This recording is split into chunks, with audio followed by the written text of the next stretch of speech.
नमस्कार। स्वागत है आप सभी का एमएच प्राइम में। आपके साथ मैं हूं रेणु कैलाश और आज एक बहुत महत्वपूर्ण मसले पर हम बात कर रहे हैं।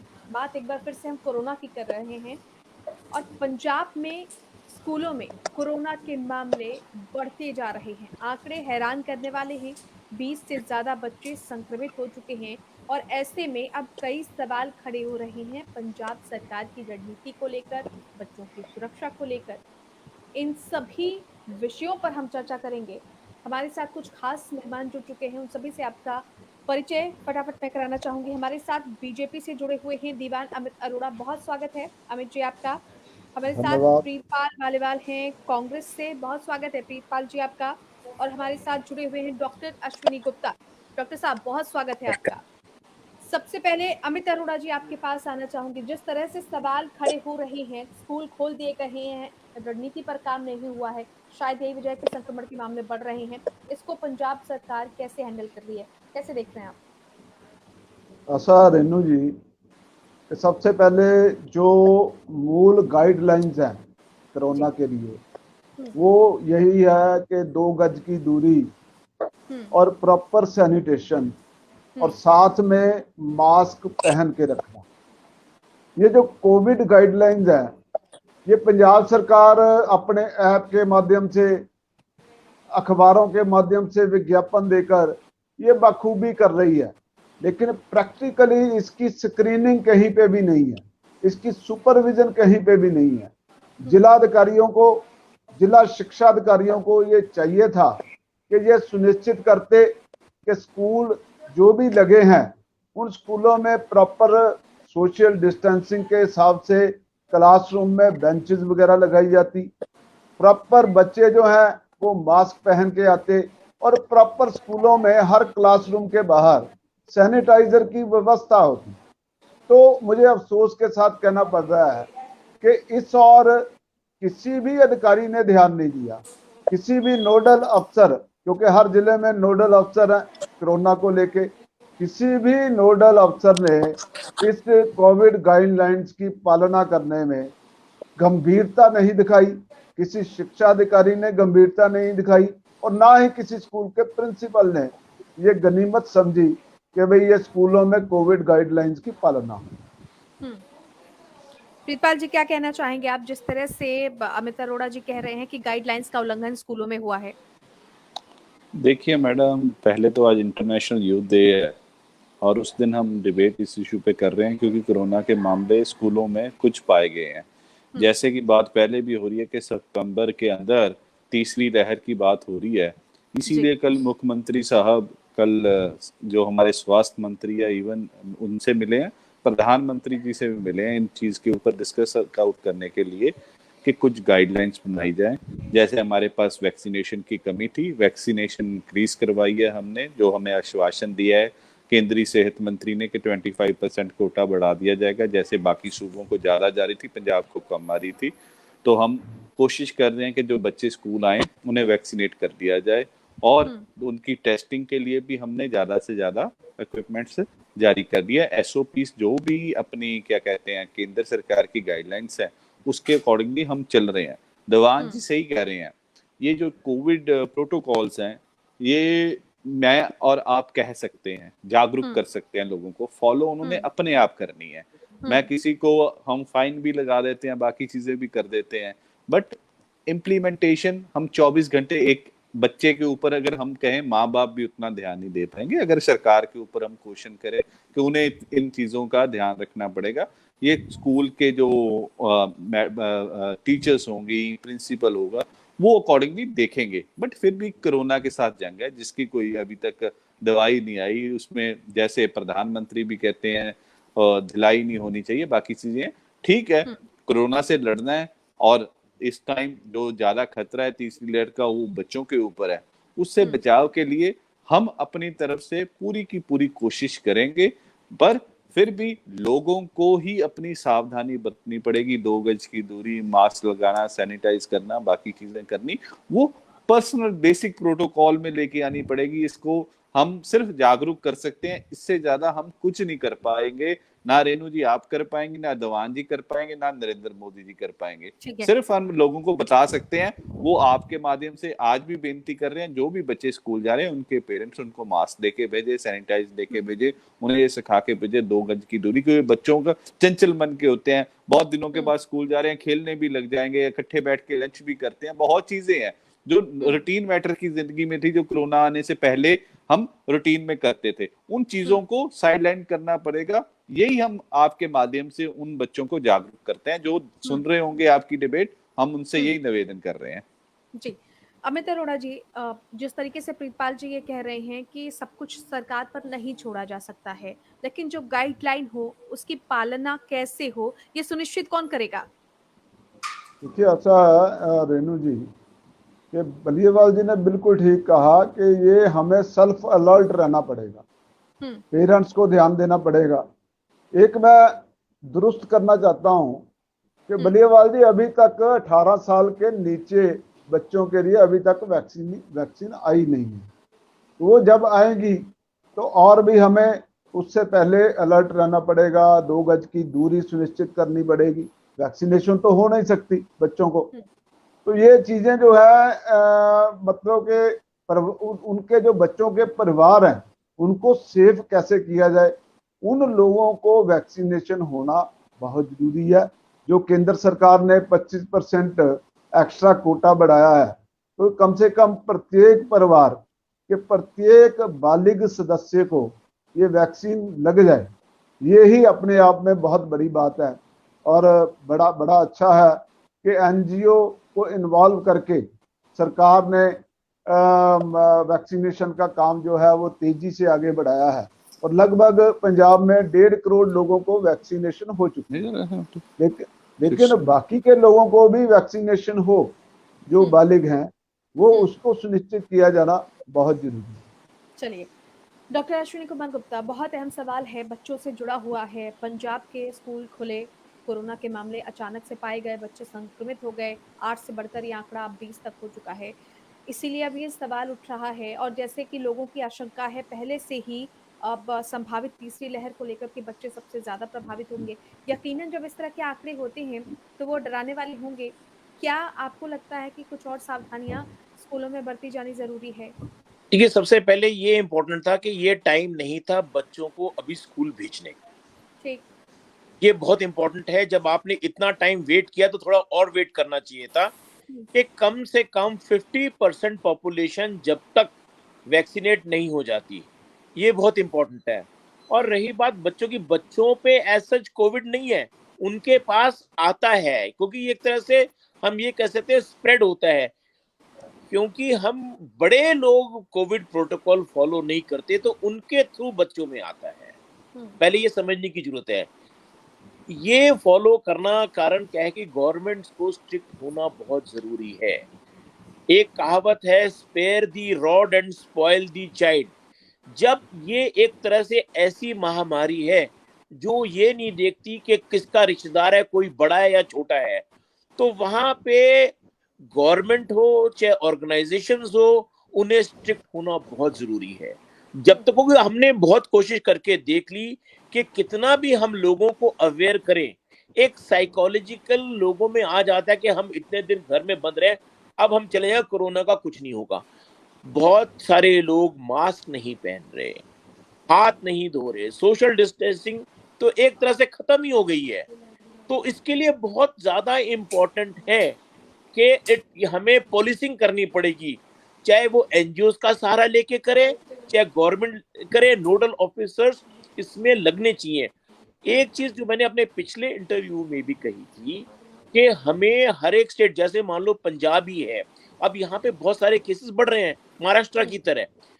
यहाँ पे क्या है कि हर स्टेट में जिले हैं, जिलों को सेक्शंस में बांट दिए जाए और देखा जाए कि उन पर्टिकुलर सेक्शंस में एक एक करके आप टीकाकरण करते जाइए, और उसे टोटली 100% टीकाकरण जब एक एक सेक्शन में हो जाएगा, क्योंकि अगर इस हम प्लान वे से चलेंगे तो एक बेटर वे होगा। अभी क्या हो रहा है कि आपने वैक्सीनेशन सेंटर्स हर जगह खोल दिए हैं और लोग स्वेच्छा से आ रहे हैं, परंतु हमें ये भी देखना है कि जो हम वैक्सीनेशन सेंटर्स खोल रहे हैं वो एरिया वाइज खोलें। सपोज एक पर्टिकुलर 1 किलोमीटर के एरिया में, और साथ में नोडल ऑफिस होने चाहिए, एनजीओ होनी चाहिए जो कि चेक करें घरों में जाकर के कि इनके हो गए हैं, इनके रहते हैं, उनको रिक्वेस्ट करें, समझाएं कि जाकर के वैक्सीनेशन हो। जब तक ये नहीं होता, एक तरफ तो हम बोल रहे हैं कि थर्ड वेव आ रही है और ऊपर से हम बच्चों को स्कूल भेज रहे हैं, तो हम अपने आप हम इनवाइट कर रहे हैं कि भाई कोरोना आकर के जब बच्चों को बहुत ज्यादा फैल जाएगा तो सबके हाथ पांव फूल जाएंगे। क्योंकि अभी तक ऐसा वैक्सीनेशन तो ट्रायल स्टेज पे है बच्चों के लिए, अभी निकली नहीं है, तो इसीलिए बहुत खतरनाक है कि इस वक्त बच्चों को भेजें। जहां पहले भी ऑनलाइन हो रही थी, अभी भी ऑनलाइन स्टडीज कीजिए। अभी तो यही एक तरीका है, जब तक इसमें वैक्सीनेशन नहीं आती और प्रॉपर हर जगह टेस्टिंग नहीं हो जाती और vaccination area wise, section wise पूरी नहीं हो जाती। अभी जैसे इन्होंने कहा कि 25% पंजाब को और बढ़ाया गया है, हमें साथ में ये भी देखना है कि वैक्सीनेशन वेस्ट भी ना हो। वैक्सीनेशन वेस्ट का हमारा बेसिकली कंसेप्ट 0% होना चाहिए। वाई 1%? अगर हम प्रॉपर तरीके से इसको फॉलो अप करेंगे तो इसमें वैक्सीनेशन की वेस्टेज भी नहीं होगी। जी, अमित अरोड़ा जी, कितने सहमत हैं आप, जैसे डॉक्टर अश्विनी कुमार गुप्ता कह रहे हैं कि जल्दबाजी करती है स्कूलों को खोलने में? नहीं, बिल्कुल, मैंने आपको जो पहले भी बताया कि भाई अभी वैक्सीनेशन जो है बच्चों के लिए ट्रायल स्टेज पे है। जितनी देर वैक्सीनेशन आ नहीं जाती 18 साल से नीचे बच्चों के लिए, उतनी देर स्कूल नहीं खोलने चाहिए थे। और ये डिसीजन जो है वो स्टेट के अनुसार, हर राज्य के अनुसार ये होना चाहिए। और जहाँ जहाँ जिस राज्य में जैसे शिक्षा व्यवस्था में जरूरत है, जैसे जैसे अगर खोले भी हैं तो उसमें अगर सोशल डिस्टेंसिंग और कोविड गाइडलाइंस का पालन किया जाए तो भी इसका स्प्रेड होने का खतरा जो है वो कम रहता है। तो ये चीजों का कैसे सुनिश्चित किया जाए, कैसे सख्ती किए जाए, जैसे डॉक्टर साहब ने कहा कि सख्ती करनी पड़ेगी, तो वो सख्ती के मापदंड क्या है? क्योंकि अभी तक जो देखने में आया है कि किसी प्रकार की सख्ती नहीं है। जो भी ऑटो या जो भी रिक्शा जा रहे हैं स्कूल के बच्चों को लेकर, उसमें ओवर क्राउडेड रश रहता है। तो बात यह है कि हर चीज के ऊपर ध्यान देना पड़ेगा कि अगर कोई भी ऑटो रिक्शा वाला बच्चों को स्कूल लेके जा रहा है तो उसमें कम ज्यादा से ज्यादा 4 या 5 बच्चों के से ज्यादा नहीं हो। कोई भी रिक्शा जो जा रहा है उसमें संख्या कम हो। तो ये एक सोशल डिस्टेंसिंग और मास्क, ये 2-3 चीजें जो है वो बहुत जरूरी है। प्रीतपाल जी, 2 सवाल देखिए उभर कर सामने आने। पहला सवाल तो ये बहुत महत्वपूर्ण है कि क्या सरकार की तरफ से स्कूलों को खोलने में जल्दबाजी की गई, ये फैसला थोड़ा जल्दी लिया गया कि बच्चे स्कूल चले आए, जिसकी वजह से अब इस तरह इन्फेक्शन के खतरे बढ़ रहे हैं? और दूसरा, जैसा कि अमित अरोड़ा जी ये कह रहे हैं कि जो मापदंड क्या होने चाहिए, कैसे सुनिश्चित होगी इसकी पालना? ये 2 सवाल है। देखिए रेणु जी, बात ऐसी है कि जो स्कूल खोले गए हैं उसमें पेरेंट्स का कंसेंट भी साथ में लिया गया और जो एसओपीज सेंट्रल गवर्नमेंट ने दिए उसके अकॉर्डिंगली ही सारे चल रहे हैं, क्योंकि नेशनल डिजास्टर मैनेजमेंट एक्ट लागू है पूरे हिंदुस्तान में और वही गाइडलाइंस लेके हुए हम आगे चल रहे हैं। जब पेरेंट्स ने कंसेंट दिया कि ठीक है हमारे बच्चे जा सकते हैं तो वो बच्चे आ रहे हैं। ऑनलाइन स्टडी साथ में चल रही है, जो बच्चे अडॉप्ट नहीं करना चाहते, जिनके पेरेंट्स नहीं भेजना चाहते। अब बात ऐसी है, कोरोना एक लंबी चल रही बीमारी, आपको भी पता है, 1.5-2 साल से हम इसके साथ जंग लड़ रहे हैं और इसके ऊपर पहले जैसे मैं कहूँ कि अगर स्कूल एसोसिएशंस का दबाव था या बाकी लोगों का दबाव था, बच्चों की स्टडी उस अकॉर्डिंगली हो पा रही थी। जो वर्किंग वुमेन्स हैं उनके बच्चे स्टडी नहीं प्रॉपर कर पा रहे थे, पेरेंट्स घर पे नहीं हो पा रहे थे, अपना ऑनलाइन स्टडी के लिए मोबाइल फोन्स उन्हें अलाउ करना, 3rd स्टैंडर्ड का बच्चा कैसे कर लेगा अगर उसकी मदर वर्किंग है और उसका फादर वर्किंग है, कैसे कर पाएगा? तो उनको दिक्कतें थी, उस अकॉर्डिंगली हमने ये फैसले लिए और वो फैसले अभी तक मुझे लगता है अब जिसके पेरेंट्स नहीं चाहेंगे वो नहीं जाएंगे बच्चे, जिनके चाहेंगे वो जा रहे हैं। उसके लिए मैं फिर कह रहा हूँ सरकार के पास एक वैक्सीनेशन है, जैसे इन्होंने बताया कि 18 साल के नीचे वाले बच्चों के लिए तो अभी ट्रायल चल रहा है, उनको तो हम वैक्सीनेट भी नहीं कर पाएंगे, हम सिर्फ टेस्टिंग कर पाएंगे। टेस्टिंग पे अगर कोई पाया गया तो उसे क्वारंटाइन करके उसको जो दवाई एज पर जो अभी चेक चल रही है उस अकॉर्डिंगली हम टेस्ट ही कर पाएंगे, क्योंकि अभी इलाज तो निकला ही नहीं कोरोना का। इसके साथ लड़ना पड़ेगा, लंबी लड़ाई है, जैसे प्रधानमंत्री देश के कह चुके हैं और बाकी लोग भी कह रहे हैं। लड़ाई हमने सबको मिलकर लड़नी पड़ेगी। ठीक है, बच्चे हमारा फ्यूचर है, कोई भी माँ बाप नहीं चाहेगा उसके बच्चे को कोरोना हो, क्योंकि मैं खुद भुग चुका हूँ, कोरोना का अटैक बहुत भयानक है। ठीक है, सो उस अकॉर्डिंगली बचाव रखना पड़ेगा, बट उसके लिए हमारे पास सावधानी ये है। कहा जा रहा है, इसीलिए ये बात उठ रही है कि जब सारी चीजें सुनिश्चित हो जाएं, जब वैक्सीनेशन सुनिश्चित हो जाए, जब उसका दायरा बढ़ जाए, जब सारे जो मापदंड हैं वो पूरे हो जाएं, तब आगे इस तरह की बात होनी चाहिए। ये ठीक है कि माता पिता की सहमति है, उसमें कुछ गलत नहीं है कि सरकार ने उनकी सहमति के साथ ही स्कूलों में जाने दिया है, लेकिन अपनी तरफ से जो व्यवस्थाएं होनी चाहिए, सुनिश्चित होनी चाहिए, वो जरूर होनी चाहिए। मैम देखिए, व्यवस्था क्या सुनिश्चित करेंगे? बच्चों को उनके पेरेंट्स ड्रॉप कर दें, बसेस पे नहीं आना चाह रहे उसमें 50% कर दें, उसका इंफ्रास्ट्रक्चर कैसे बढ़ा दें। यहाँ हमने पिछले दिन ही उड़ी थी बात कि 50% बच्चे आए, 50% अगले दिन आए, वैसे उस अकॉर्डिंग भी स्टडी प्रॉपर चल नहीं पाएगी। देखिए, आने वाले दिनों में कुछ हैं दिक्कतें जिनको सॉर्ट आउट कर लिया जाएगा, विचार हो रहे हैं उनके ऊपर। अगर ऐसी कोई वेव आई, जैसे 24 तारीख तक स्कूल बंद कर दिए गए हैं, अगर और लगेगा तो फिर बंद कर दिए जाएंगे, उसमें दिक्कत नहीं है कोई। बट कोरोना के साथ लड़ाई लंबी है अभी, ये आप भी जानते हैं और सारा भारतवर्ष जानता है, पूरी दुनिया जानती है। अब इसमें तो हमें अपनी सेफ्टी प्रोटोकॉल्स, जो भी गवर्नमेंट ऑफ इंडिया की एसओपीज है, मास्क लगाना है, 2 गज की दूरी है, सैनिटाइज करना है, और बच्चों को कहना है कि थोड़ा मेल मिलाप कम करें, उस चीज के अकॉर्डिंग चलना पड़ेगा। इस पे भी विचार चल रहा है कि 50% ऑफ दी जो रेशो है स्टूडेंट्स की, उसे कट कर दिया जाए, फिर वो घर पे ऑनलाइन स्टडी करेंगे, 3 डे वर्किंग होंगे।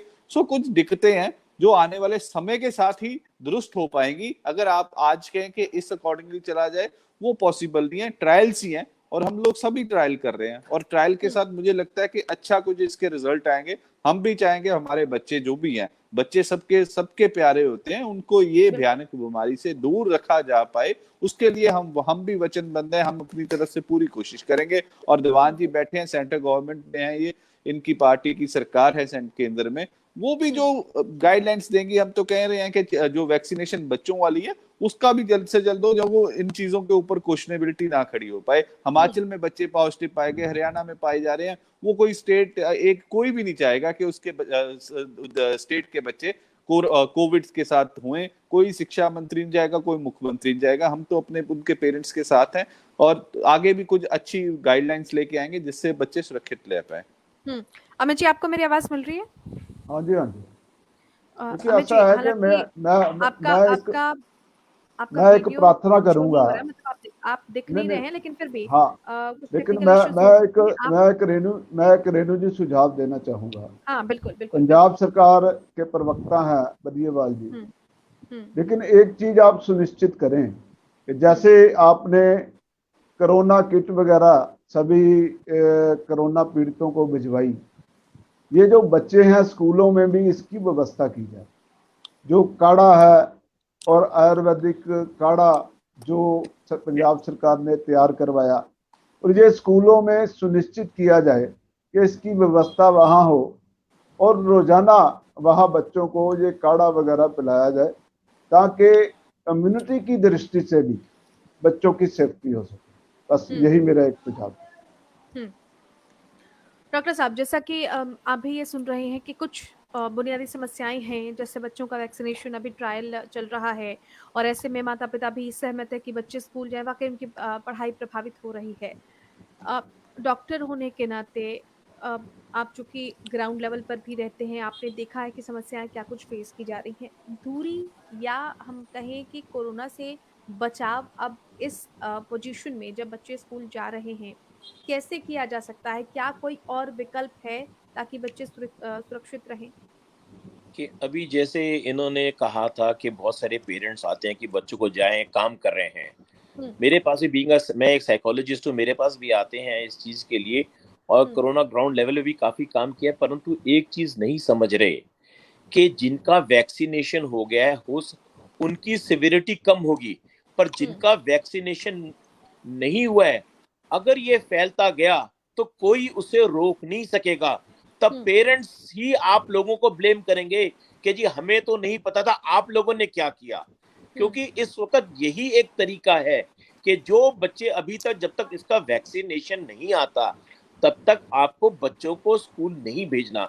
जहां आप लोगों ने 1.5 साल नहीं भेजा है, अगर 6 महीने तक हमारा है कि वैक्सीन आ जाएगा, तो हमें ये स्टेप लेना बहुत जरूरी है।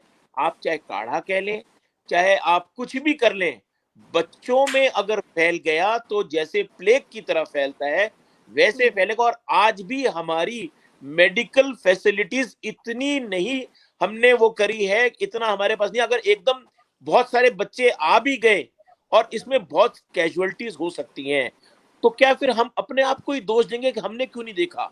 तो इसलिए डॉक्टर गुलेरिया भी है एम्स के, उनसे भी मेरी बात हो रही थी। वो ये कह रहे थे कि भाई इस time it is very important कि जब तक इसका वैक्सीनेशन नहीं आता बच्चों को स्कूल नहीं भेजना, क्योंकि जिंदगी से ऊपर कुछ नहीं है।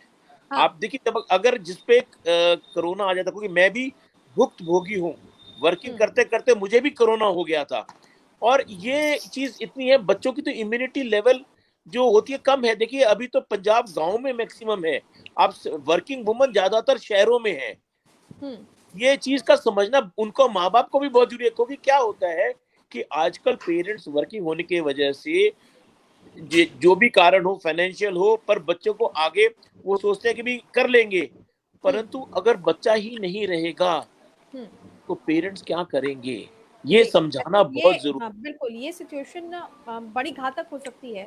तो ऐसे में क्या किया जाना चाहिए? प्रितपाल जी, क्या आपको भी लगता है कि स्कूलों को बंद कर देना चाहिए? अमित अरोड़ा जी, ये सवाल मेरा आपसे भी होगा, क्या आपको भी ये लगता है कि स्कूल बंद कर देने चाहिए? प्रितपाल जी, पहले आप जवाब दीजिए, उसके बाद मैं अमित जी पे आऊँगी। देखिए, बात ऐसी है, डॉक्टर साहब की सलाह बिल्कुल ठीक है, बट उसके अकॉर्डिंगली गवर्नमेंट ऑफ इंडिया और बाकी चीजें आने वाले दिनों में चेक करेंगे हम। जैसे सितंबर में इस चीज की बात चल रही है कि थर्ड लेयर वेव आ सकती है, तो मे बी सितंबर अक्टूबर हम फिर बंद कर दें। तो ये आने वाले दिनों में घर में रहने दें, किस अकॉर्डिंगली केसेस आ रहे हैं, क्या चीजें हैं, उस चीज के अकॉर्डिंगली ही फैसले कर रही है। अब नहीं, लेकिन लॉकडाउन डॉक्टर साहब ये कह रहे हैं कि तब तक अगर इन्फेक्शन फैल जाए और उसको संभालना मुश्किल हो जाए, वो सिचुएशन बड़ी घातक हो सकती है। बिल्कुल ठीक कह रहे हैं डॉक्टर साहब, मैं उस चीज के साथ इनके सहमत हूँ। मैं वही कह रहा हूँ, 24 अगस्त तक अभी स्कूल बंद किए गए हैं। आने वाले दिनों में शायद अगर उस अकॉर्डिंगली वर्कआउट हुआ तो आगे भी बंद किए जा सकते हैं, पर फिर भी एक ट्रायल है मैडम रेणु जी। मैं इस पे कोई, मैं भी कोई डॉक्टर साहब मेरे से ज्यादा से आने हैं इस चीज के ऊपर कि क्या क्या चीजें कर सकते हैं। हम एक ट्रायल बेसिस पे चल रहे हैं कोरोना के साथ लड़ाई लड़ने के लिए। ट्रायल्स जैसे स्कूल एसोसिएशन ने बोला यस के बच्चे आएंगे, अगर बाकी जगह इतना क्राउड हो सकता है, हम उसकी पूरी नियम और कानून जो भी बनाए जाएंगे, एसओपीज होंगी, उसको फॉलो करेंगे, उस अकॉर्डिंगली खोलेंगे। अगर फिर बच्चे जैसे 20 के करीब आ गए, अभी वही सेहतयाबी है उनकी, कोई कोरोना टेस्ट की हमने उसमें रख दिया, बाकी चीजें रख दी हैं, कई चीजें हैं, अगर बढ़ेंगे केसेस और ये कह रहे हैं बच्चों के नहीं होना चाहिए, अगर ऐसी होगी तो हम आगे के लिए सोच सकते हैं कि 6 महीने या 1 साल आगे के लिए बढ़ा दिया जाए। अभी आपने देखा +2 वाले बच्चों के लिए हमें कितनी मशक्कत करनी पड़ी। जो 10वीं वाले बच्चे थे, बोर्ड के एजुकेशन वाले थे, उन्होंने एडमिशंस लेनी है। बाकी ग्रेडिंग सिस्टम के साथ कईयों का मोरल अप भी हुआ है, कईयों का डाउन भी हुआ होगा कि वो सोचते होंगे मेरे नंबर ज्यादा भी आ सकते थे, मैंने तैयारी उस अकॉर्डिंगली कर रखी थी। सो ये अलग अलग प्रोविजंस है। ठीक है, डॉक्टर साहब की सलाह भी हम मानेंगे, वो अगर हुआ तो जरूर इनकी सुझाव को माना जाएगा। और आने वाले दिनों में जैसे 24 तक बंद है, अगर आगे भी जाना पड़ा तो हम उस पे जो ऑनलाइन क्लासेस है उसका सहारा लेके अपने बच्चों की स्टडी कंटिन्यू में रखेंगे। अमित जी, आवाज मिल रही है आपको? हाँ जी, हाँ जी। हाँ, अमित जी, मैं आपकी भी प्रतिक्रिया लेना चाह रही थी। ऐसा है कि देखिए, मैं तो यही कहूँगा कि जो केंद्र सरकार में कोविड के माहिर डॉक्टर्स हैं, जो भी केंद्रीय हेल्थ मिनिस्ट्री है, उनको चाहिए कि वे WHO से राय करके बच्चों के बारे में क्या कोविड गाइडलाइंस हैं उसको अमली जामा पहनाकर कैसे अलर्ट रहा जा सकता है और इसकी मेडिसिन प्रिकॉशनरी क्या है, वो उस हिसाब से ये पूरी तैयारी होनी चाहिए। यहाँ के पंजाब सरकार को, हेल्थ डिपार्टमेंट को ये सुनिश्चित करना चाहिए कि भाई अगर कोई केसेस आते हैं तो उनका पहले से ही हॉस्पिटल्स में अरेंजमेंट हो ताकि किसी भी कैजुअलिटीज से बचा जा सके। जैसे डॉक्टर अश्विनी जी ने बताया कि अगर ये बीमारी स्प्रेड हुई बच्चों में तो इसके जानी नुकसान भी हो सकते हैं। तो उसको लेकर हम क्या प्रिकॉशंस ले सकते हैं, ये WHO से गाइडलाइंस लेकर और केंद्रीय सेहत मंत्रालय से राय लेकर पंजाब सरकार को उसकी तैयारी के लिए भी लग जाना चाहिए। ये मेरा सुझाव है। मैं अरोड़ा जी से एक बेनती करना चाहूंगा रेणु जी, जैसे डॉक्टर साहब ने भी बोला, स्कूल में देखिए स्टाफ भी बहुत ज्यादा है, उनके जो सैलरी हैं, टीचर्स की सैलरी या बाकी एक्सपेंसेस, हमने तो पहले भी गवर्नमेंट ऑफ इंडिया से, कांग्रेस पार्टी ने इस चीज के ऊपर बोला था कि कुछ चीजों का जैसे हम कंपनसेशन कर रहे हैं, इनको पे आउट करना चाहिए, जो फीसिस हम इनके ऊपर बर्डन डाल रहे हैं CBSE स्कूल या बाकी जगह, उन चीज को भी रिलैक्सेशन ये सेंटर सरकार ने करना है, एक पैकेज दे देना चाहिए। जैसे होटल इंडस्ट्री को एक पैकेज दिया है, स्कूल इंडस्ट्री को भी एक पैकेज दे देना चाहिए, क्योंकि उसके साथ भी बहुत लोगों का क्या कहते हैं अर्निंग और सैलरीज जुड़ी हुई हैं, जिनके रिलेटेड हमारे यहाँ पे भी कई बार बात आई, बट हमारे को ऐसा कोई पैकेज या कोई भी फंड्स वगैरह सेंट्रल गवर्नमेंट की तरफ से नहीं आया। आने वाले दिनों में वो आए, क्योंकि वहां पे माली भी हैं, बस ड्राइवर भी हैं। पंजाब गवर्नमेंट के पास टैक्स माफी की बात थी, पंजाब गवर्नमेंट में उनकी टैक्स माफ कर दी है बसेस वालों के, उनकी आय के साधन खत्म हो चुके हैं, 2 साल से स्कूल बंद पड़े हैं, टीचर्स की सैलरी दे रहे हैं वो लोग, उस पे भी कटौती लग रही है, उन्होंने कट डाउन भी किया है टीचर्स को भी, उस अकॉर्डिंगली गवर्नमेंट ऑफ इंडिया को एक पैकेज देना चाहिए। बाकी जगह भी दे रहे हैं, इंडस्ट्री को दे रहे हैं, तो इस इंडस्ट्री के लिए भी स्पेशल पैकेज दें, ताकि जो वर्किंग वुमेन, जो टीचर्स हैं, स्टाफ है, उन्हें वो इजीली सैलरी दे पाए। और ऑनलाइन स्टडी चल रही है, ठीक है, फीसें भी माफ हो जानी चाहिए उन बच्चों की जो 2 साल के लिए, वो भी ग्रहण गवर्नमेंट ऑफ इंडिया बड़ी इजीली कर सकती है, कोई डाउट नहीं है उसके अंदर। हाँ, अमित जी जवाब देना चाहेंगे? देखिए, एजुकेशन विभाग जो है पूरी तरह से राज्यों के अंतर्गत आता है। अब अगर इनकी कोई प्रपोजल है, तो अब CM साहब गए थे, वो गृह मंत्री जी से भी मिले, वहाँ गडकरी जी से भी मिले और प्रधानमंत्री जी से भी मिले, तो कोई प्रपोजल थी तो ऐसी प्रपोजल उनको वहां रखनी चाहिए थी। तो ये बात जो है, जो यहाँ पंजाब सरकार के प्रमुख है, यहाँ के मुख्यमंत्री, उनको केंद्र सरकार से वार्तालाप के माध्यम से ये बातें रखनी चाहिए। तो अब हम आपके चैनल के ऊपर बलियावाल जी जो बात रख रहे हैं, इसकी एक प्रपोजल तो बनानी पड़ेगी ना, आप प्रपोजल बना के भेजिए। मैं इसी पे बात कर रहा हूँ अरोड़ा जी। जो कांग्रेस पार्टी है उसने नेशनल लेवल पे ये बात करी है, पंजाब इकलौता सूबा नहीं है हिंदुस्तान का, 32 सूबे और भी हैं, हम पूरे इंडिया की बात कर रहे हैं, क्योंकि बच्चे तो पूरी जगह है, कोविड की 3rd वेव तो पूरे हिंदुस्तान में ये साथों साथ घूमनी है, तो उसके लिए पैकेज CBSE बोर्ड भी आपके अधीन आते, वो पंजाब गवर्नमेंट के अधीन नहीं आते। हम पहले भी रिक्वेस्ट कर पाए हैं, राज्य सरकार को बनानी पड़ेगी ना। मैं उसी चीज की बात कर रहा हूँ। हमारे नेशनल लेवल पे प्रियंका गांधी जी, राहुल गांधी जी, इस चीज की प्रपोजल जो आपके निशंक जी थे, जो हटा दिए गए हैं एजुकेशन मिनिस्टर, उनके पास पहले भी रख चुके हैं। हमने पहले भी ये बात कही है कि स्कूलों की फीस माफ हो जानी चाहिए, बच्चों की एक पैकेज दे देना चाहिए भारत सरकार को ओवरऑल इंडिया। आप सरकार, सेंटर सरकार के नुमाइंदे हैं, पंजाब सरकार की हम बात नहीं कर रहे इस टाइम, तो पूरे हिंदुस्तान के बच्चों की बात हो रही है। उसके लिए आप लोगों को सोचना होगा, और बीजेपी के आप काफी अच्छे प्रवक्ता हैं, आप लिख के भेज सकते हैं, अपनी स्टेट यूनिट को भी बोल सकते हैं कि ऐसा प्रपोजल भेजा जा सकता है। हम डिस्कस कर रहे हैं, डिस्कशंस में ही आगे चीज आएंगी। बल्लेवाल जी, सेकंड वेव के बाद सेंट्रल गवर्नमेंट ने सभी जो ये कंट्रोल जो है ये राज्य सरकारों को दे दिया है। अब ये इस समय ये बात करना कि हम पूरे हिंदुस्तान की बात कर रहे हैं, अरे भैया, अब केरल में 3rd वेव जो है उसका आगाज जारी है, और यहाँ पर 2nd वेव खत्म हो रहा है पंजाब में। आप एक राज्य को दूसरे राज्य से नहीं मिला सकते, और जब से ये कंट्रोल कोरोना का राज्यों को मिला है, तो हर राज्य की परिस्थिति अलग है। तो ये बात कहना कि सोनिया गांधी जी, प्रियंका गांधी जी ये पूरे राष्ट्र की बात कर रहे हैं, राष्ट्र के स्कूलों की बात कर रहे हैं, ये बेमानी है। देखिए, मैं तो रेणु जी इसलिए कह रहा था, आपका नेशनल चैनल है, नेशनल, पूरी जो भी बच्चे हरियाणा के स्टूडेंट सुन रहे होंगे, हरियाणा के प्रवास सुन रहे होंगे, हिमाचल के लोग सुन रहे होंगे, वो ये उम्मीद करते हैं कि केंद्र सरकार और नरेंद्र मोदी जी बाकी अगर 20 लाख करोड़ का पैकेज जो कहीं दिखा नहीं, उसमें से एक पैकेज छोटा सा इन स्कूल्स के स्टूडेंट्स और उनके बच्चों, उनके जो टीचर्स हैं उनके लिए आ जाए, फीस माफी हो जाए, क्योंकि CBSE बोर्ड सारे इनके अधीन है, ICSE बोर्ड इनके अधीन है, यूनिवर्सिटीज की फीस इनके अधीन है, वो माफ यही कर सकते हैं। गवर्नमेंट ऑफ पंजाब जितना नॉमिनल है, हमने तो अपने सारे जितने स्कूल है पंजाब स्कूल एजुकेशन बोर्ड के, गवर्नमेंट ऑफ पंजाब के, उनमें फीस बिल्कुल ही खत्म कर दी है कि जब तक ये चलेगा उनके लिए जो सैलरी है हमारी टीचर्स की वो जा रही है रेगुलर बेसिस। बट जो प्राइवेट सेक्टर के स्कूल्स हैं, कॉलेजेस हैं, यूनिवर्सिटी, उसमें ये दिक्कतें आ रही हैं। उस चीज का भी हमें सोचना पड़ेगा। जैसे डॉक्टर साहब ने कहा शट डाउन कर दो स्कूल, हम कर देंगे, बट वो फीसिस का इशू आ जाता है।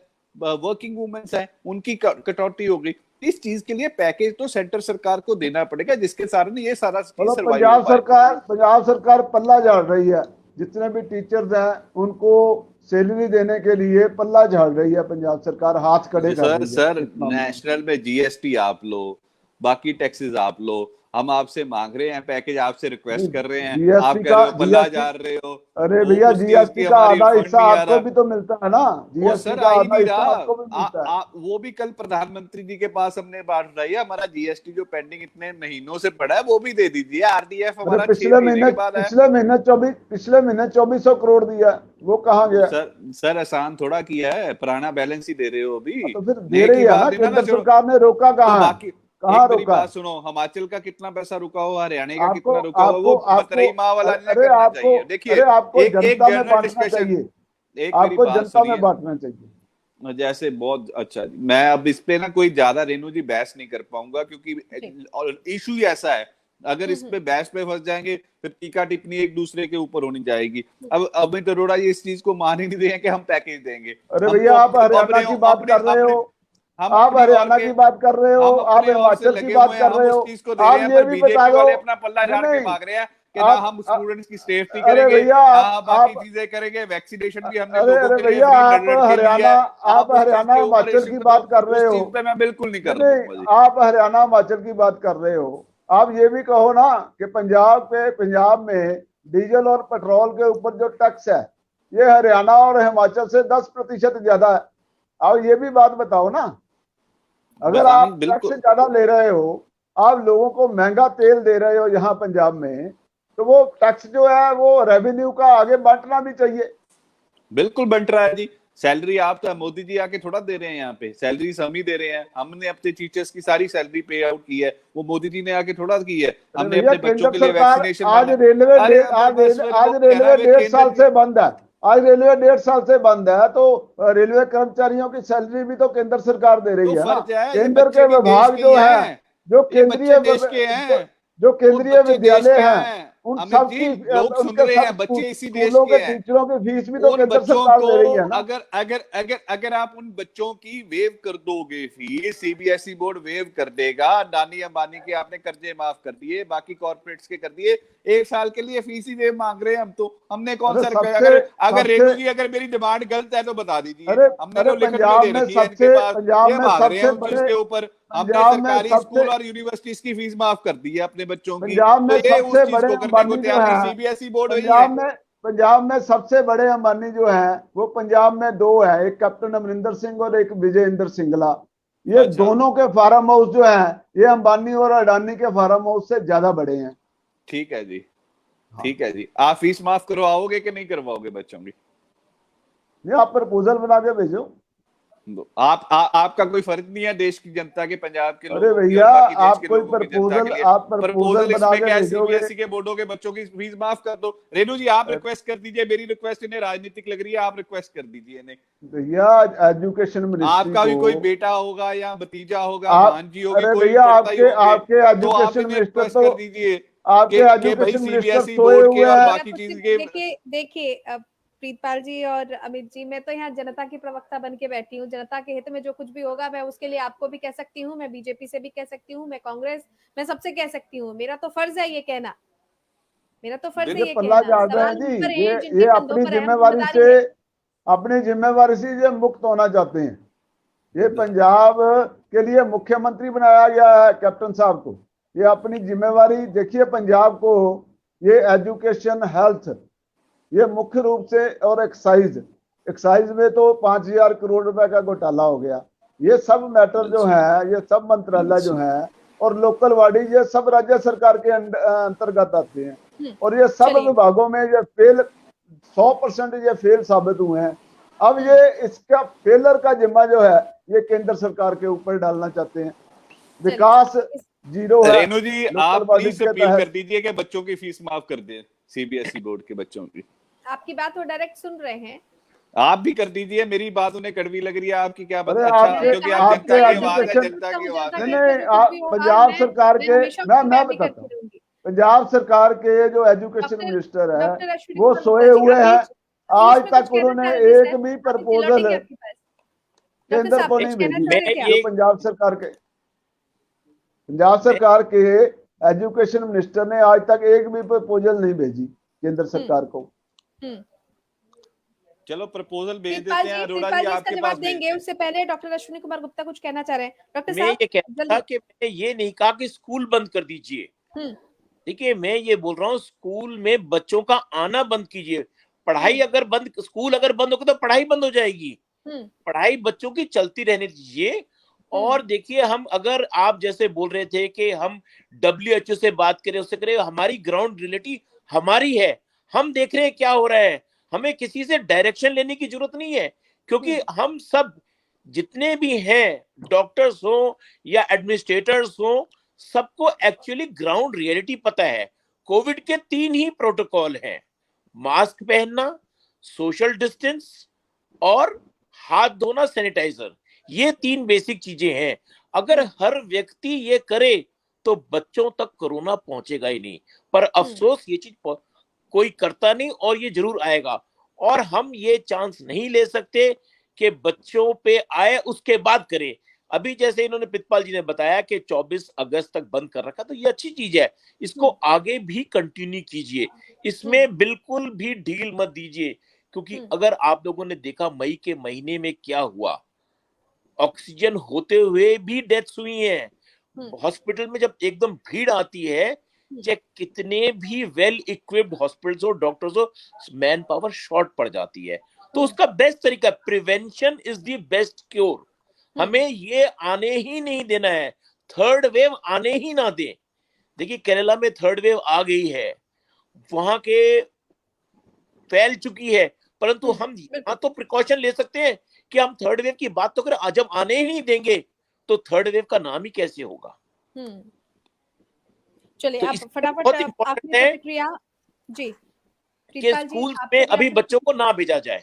जी, डॉक्टर साहब ये कह रहे हैं कि बच्चों को अभी ना भेजा जाए, और क्या कुछ चौकसी हो सकती है स्कूलों के लिए? फटाफट आपकी प्रतिक्रिया। और अमित जी, आपके भी सुझाव इस पर जरूर चाहिए होंगे कि आखिर अब ऐसी क्या सावधानी बरती जाए ताकि ये स्प्रेड ना हो।